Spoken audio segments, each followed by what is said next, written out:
าไปเบิ่ง470เนาะที่ว่าเขาแจ้งมาว่ามันปกติที่ว่าไปหน้าบ่ได้เบิ่งกัน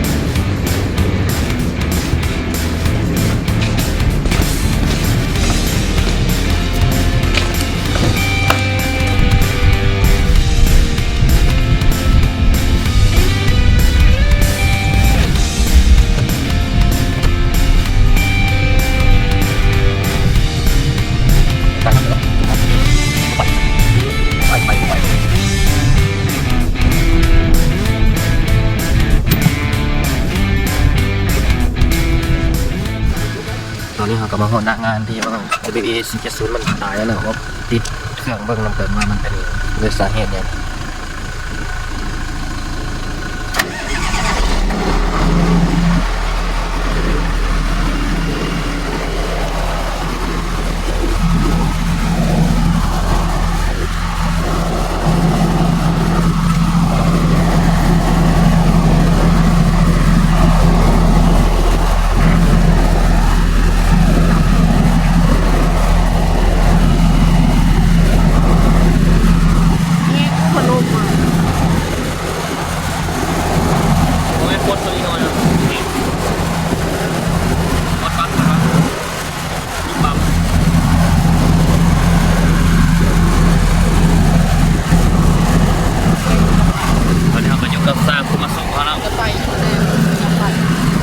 ขึ้นลองเลย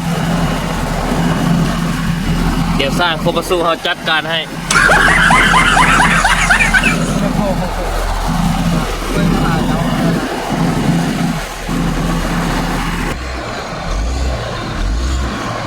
ยานหัวชีมันบอกว่า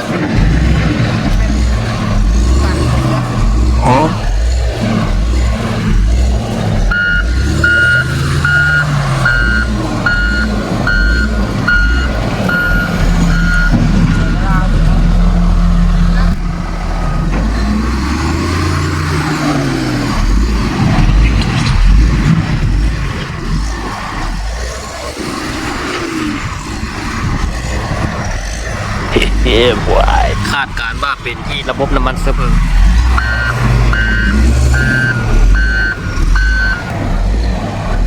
อาการเร่งปรับโบใบโบมีกำลัง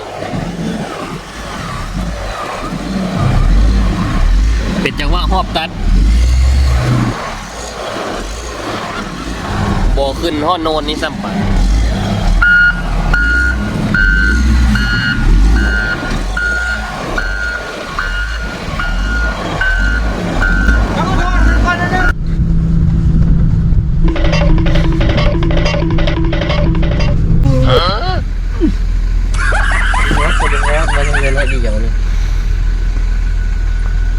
ในขณะนี้สร้างอายเพิ่นกำลังเหยาเอานะตอนนี้นะมันกำลังลงอาคมเลย